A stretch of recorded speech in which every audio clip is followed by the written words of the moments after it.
இந்த நாள் இனிய நாளாய் அமைய எங்கள் வாழ்த்துக்கள்.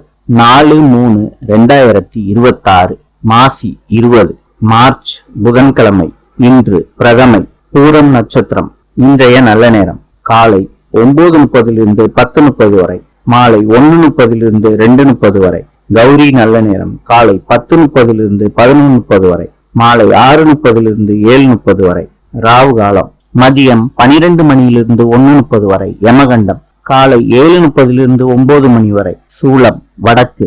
இன்றைய ராசி பலன். மேஷம் உற்சாகம், ரிஷபம் அமைதி, மிதுனம் ஈகை, கடகம் ஓய்வு, சிம்மம் மறதி, கன்னி வெற்றி, துலாம் இன்பம், விருச்சிகம் யோகம், தனுசு சலனம், மகரம் தடங்கள், கும்பம் வரவு, மீனம் ஆசை. இந்த நாள் இனிய நாளாய் அமைய எங்கள் வாழ்த்துக்கள். நாளை சந்திப்போம்.